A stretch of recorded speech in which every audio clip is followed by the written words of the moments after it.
हरिओम। स्वागत है मित्रों आप सभी का आज की कक्षा में।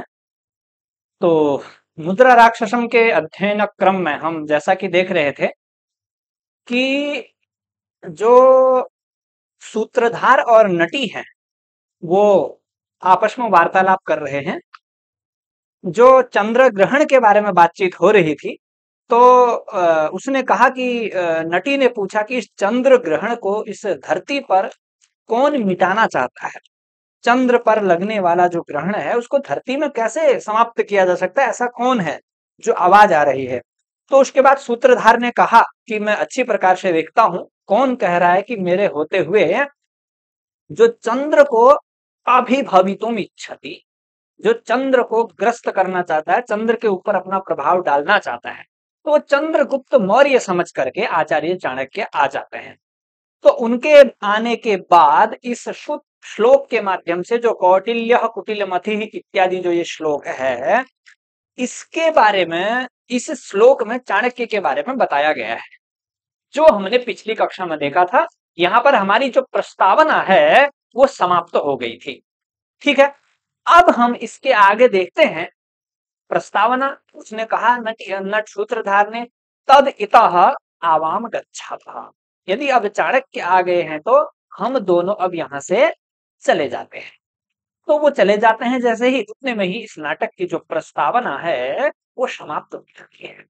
अब जो इस नाटक के मुख्य पात्र हैं, प्रधान पात्र हैं, जिनके कारण यह नाटक इतना प्रसिद्ध है, उनका प्रवेश हो रहा है।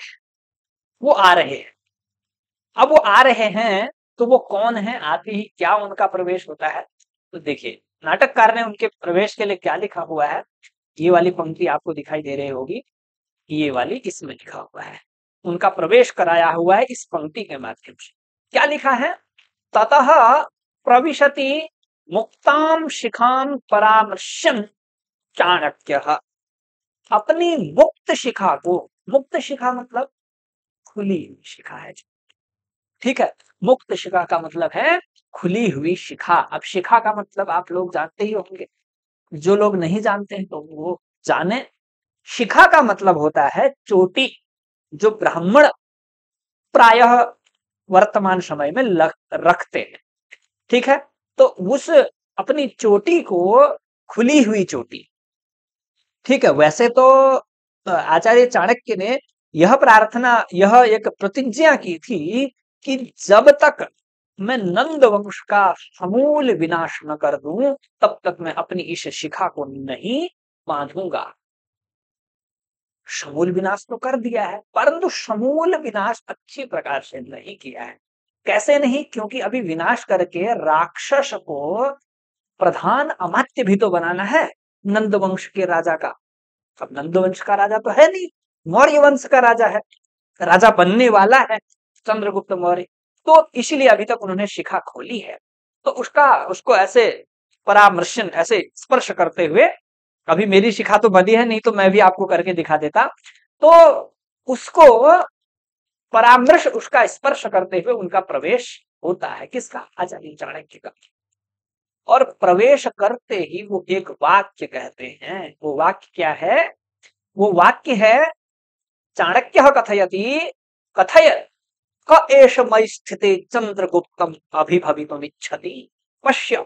वही बात कही जो पहले कही कि कौन है इस संसार में जो मेरे जीते जी चंद्रगुप्त मौर्य के ऊपर, चंद्रगुप्त मौर्य को सताना चाहता है, चंद्रगुप्त मौर्य को मार डालना चाहता है। ऐसा कौन है, देखो मैं क्या हूं, किस प्रकार से है मेरी स्थिति, क्यों ऐसा वो व्यक्ति करना चाह रहा है।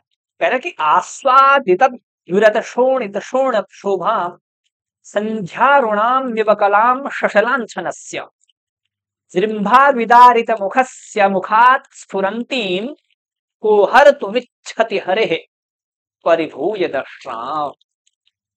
तो इसमें क्या बोल रहा है, इसमें आचार्य चाणक्य कह रहे हैं कि जिस प्रकार से जब शेर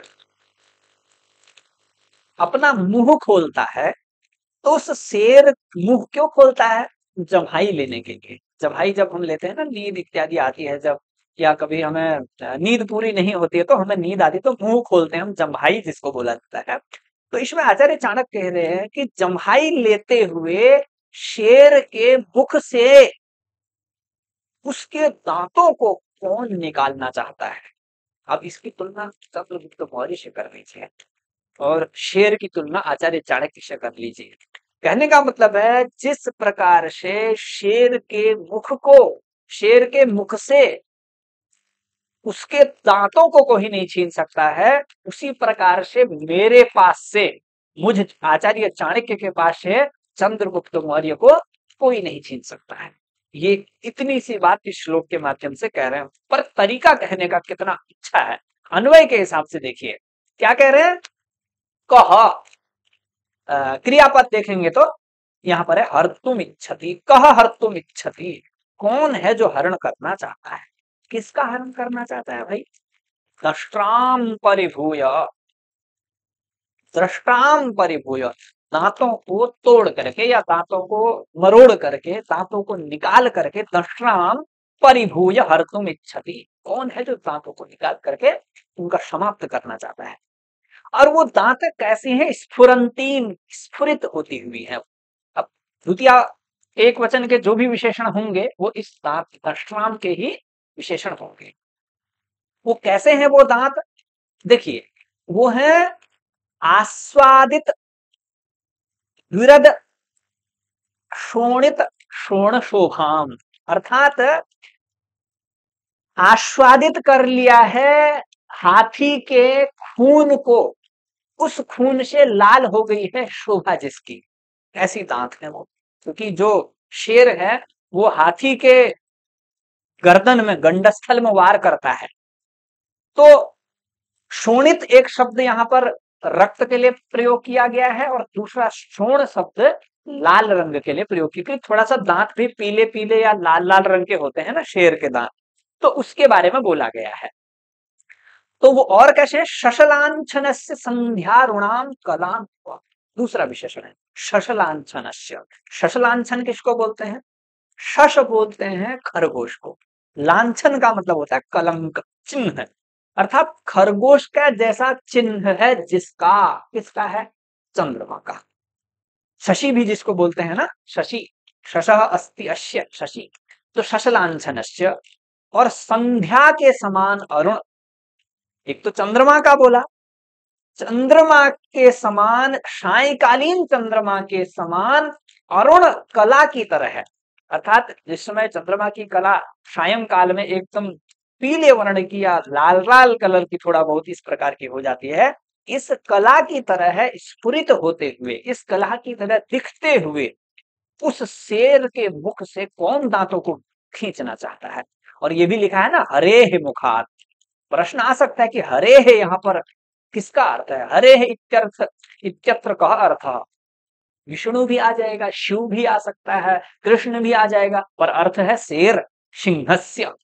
और कैसे हरे है, जृंभा विदारित मुखस्य सिंहस्य, जृंभा विदारित मुखस्य हरे है, अर्थात जृंभा के लिए विदारित कर लिया है मुख को जिसने, विदारित मतलब खोल लिया है मुख को जिसने, ऐसे शेर के मुख से जिसकी दांत हैं, जिन दांतों ने अभी अभी हाथी का रक्त पान किया हुआ है, रक्त पान करने के कारण जो दांत लाल हुए हैं और वो सायकालीन चंद्रमा की तरह लाल हैं, इस प्रकार के दांतों को परिभूय हर्तुम कह इच्छति, कौन उनको लेना चाहता है। तो आचार्य चाणक्य ऐसा कह रहे हैं। इस प्रकार की तुलना अगर मोटे तौर पर करें तो उपमा अलंकार निश्चित रूप से है। और भी इव शब्द का प्रयोग किया गया, संख्या ऋणाम इव, संध्या कालीन अरुण, अरुणिमा मतलब लालिमा की तरह है। तो इस प्रकार से इसमें उपमा अलंकार है। आगे भी हम इसका देखते हैं। छंद की बात करें तो वसंत तिल का छंद है इसमें, जेयम वसंत तिलकम तवजा जगौगः। तो इसमें आगे लिखा होगा कुछ अलंकार के बारे में, तो वो भी हम देख लेते हैं। हाँ। हम्म, इन्होंने रूपक अतिशयोक्ति अलंकार है ऐसा भी बोला है, और अन्य पुस्तकों में इसमें उपमा अलंकार भी होता है, माना जाता है। ठीक है। रूपक अतिशयोक्ति, रूपक को आप जानते हैं क्या होता है? तद्रूपकम अभेदो यह उपमानोपमेयो, जहां उपमान और उपमेय में भेद ही नहीं दिखता है, वो रूपक जैसे वास्तव में नहीं दिख रहा है। यहाँ पर आपको दिख रहा होगा, सीधे बोल दिया है कि संध्यारुणाम और आस्वादित विरद, आस्वादित विरद शोणित शोण शोभा, शोणित शोभाम एवं नहीं कह दिया, सीधे शोभा ही है, उस लाल रंग की शोभा ही है वो दांत। तो यहाँ पर रूपक अलंकार भी है। और इसमें छंद की बात मैंने आपको बताई दी है, अति वसंत तिल का छंद है। ठीक है। तो अब इसके आगे क्या हो रहा है? इसके बाद अपिच एक श्लोक के माध्यम से और वो कुछ कह रहे हैं, और भी है, और वो क्या करना चाह रहा है। और पहली बात तो वो मुझसे चंद्रगुप्त मौर्य को छीनना चाह रहा है, कौन है ऐसा जो मेरे होते हुए। और दूसरा भी बोल रहे हैं, कह रहे हैं कि नंद कुल काल भुजंगी कोपानल बहुल नील धूम लताम अद्यापि बध्यमानाम वध्य ऊने क्षति शिखाम के। अब ये कह रहे हैं, एक बार तो मैंने अपनी शिखा को बांध लिया है, अब किसको अच्छी नहीं लग रही है मेरी बंधी हुई ये शिखा, फिर से कौन खुलाना चाह रहा है? अब समझ लीजिए, यदि शिखा खुल जाएगी तो क्या होगा? उतने बड़े नंद वंश का विनाश एक शिखा के खुल जाने से हो गया है, तो अब और कौन चाहता है अपना विनाश कराना, जो मेरी शिखा को बंधा हुआ अच्छा नहीं दिख रहा है। जैसे हम बोलते हैं ना, किसी को वर्तमान में एक प्रचलन आ गया है, आपस में मित्र लोग बोल देते हैं, जैसे कोई कहता है कि शादी विवाह की बात होती है, मैं उदाहरण, इसको आप अच्छी तरह समझ पाएंगे कि श्लोक की क्या ध्वनि है, वो आप अच्छी तरह समझ पाए, इसलिए मैं आपको बता रहा हूं। जैसे हम बोलते हैं कि अन्य लोग बात करते हैं, कहते हैं कि आप शादी नहीं कर रहे हैं क्या, विवाह नहीं कर रहे हैं? तो वो बोलते हैं कि तुझको मैं क्या खुश अच्छा नहीं लग रहा हूं, अर्थात तू मुझे खुश देखना नहीं चाहता है क्या जो मैं विवाह करूं? परंतु ऐसी बात नहीं है। विवाह के बाद तो गृहस्थ जीवन आ जाता है, तो उसमें प्रसन्नता का ही विषय है। एक आप पितृ ऋण से मुक्त होंगे तो बहुत अच्छी ही बात है, कोई उसमें वो नहीं है। पर एक उदाहरण के लिए, तो उसी प्रकार से जिस प्रकार कोई व्यक्ति अपने मित्र को कहता है कि क्या तू मुझे खुश अच्छा नहीं देख रहा है, क्या तू मुझे खुश नहीं देखना चाहता है, उसी प्रकार से आचार्य चाणक्य भी कह रहे हैं, कौन है जो मेरी चोटी को, मेरी इस शिखा को बंधा हुआ नहीं देखना चाह रहा। लिखा है ना, अद्यापि कह बध्य, कौन है वो वध करने लायक, जो मे शिखाम बध्यमानाम नेच्छति, मे शिखाम बध्यमानाम न इच्छति, मेरी शिखा उसको बंधी हुई अच्छी नहीं लग रही है, कुछ समस्या है उसे। अब दो विशेषण बहुत ही अच्छे लगाए हैं बध्यमानाम के लिए, बध्यमानाम में शानच प्रत्यय है, बंधी हुई। अब द्वितीय एक वचन है, तो उसी प्रकार से वो कैसी चोटी कैसी है, कोपा नल बहुल नील धूमलता। कोप मतलब होता है क्रोध, तो क्रोध रूपी अग्नि से अत्यधिक नील धूम की लता के समान रखिए। मतलब कहने का मतलब है, आग से निकलने वाला जो धुआं होता है ना, काला काला धुआं होता है कई बार, वो चोटी जैसा है उनका। तो कह रहे हैं मेरी चोटी ऐसी है, मेरी शिखा ऐसी है, जो क्रोध रूपी अग्नि से अत्यधिक नील रंग की होने के कारण धुएं की लता जैसी दिख रही है, धुएं की बेल जैसी दिख रही है, ऐसी मेरी शिखा है। तो बहुल नील का मतलब यहां पर है कि अत्यधिक नीला रंग यदि होता है तो वो काला ही हो जाता है, अत्यधिक नीला, तो वही काले रंग की है, क्योंकि बाल केश काले होते हैं। और दूसरा विशेषण लगाया, नंद कुल काल भुजंगीम पद्यमानाम, नंद कुल के लिए जो काल सर्प बन गई थी, नंदकुल, नंदमंड को विनाश किया, काल भुजंगी, काल मतलब काल वही समय जो ले जाता है, और भुजंगी का मतलब होता है सर्प, काल सर्प जिसको बोलते हैं। जैसे काल सर्प दोष निवारण के लिए किया जाता है ना, उसके लिए उपाय किया जाता है, तो वही है। तो काल सर्प दोष यदि किसी को है, निवारण नहीं किया जाएगा तो क्या होगा, ये आप लोग जानते ही हैं। तो वही कह रहे हैं, जो नंद वंश के विनाश के लिए काल सर्प बनी थी और जो क्रोध के कारण काले काले बादल जैसी दिख रही थी और वो बंधी हुई है, इस प्रकार की चोटी को कौन जो है इस संसार में फिर से उसको बंधा नहीं देखना चाहता है। कौन वध्य, कह वध्य, कौन वध करने योग्य है। इस श्लोक में आर्या छंद है। और अलंकार की बात करें तो इसमें रूपक ही है, माला रूप करके है, माला रूपक, माला रूपक है इसमें। माला कैसे है, क्योंकि एक चीज के लिए माला, जैसे मालोपमा अलंकार होता है ना, जैसे मालोपमा यदेकस्योपमानम बहु रुच्यते, अर्थात एक उपमान, मालोपमा यदेकस्य बहुपमानम, हाँ, एक के लिए, उपमेय के लिए अनेकों उपमानों को जहां पर ग्रहण किया जाता है और माला जैसी बनाई दी जाती है, एक के बाद एक, एक के बाद एक के बाद एक, उसी प्रकार से वहां पर मालोपमा अलंकार होता है। अब यहाँ पर एक रूपक के बाद दो रूपक, तीन रूपक लगातार आ गए हैं। पथ्यमानाम ओपानल बहुल नील धूम लताम नंद कुल काल भुजंगी।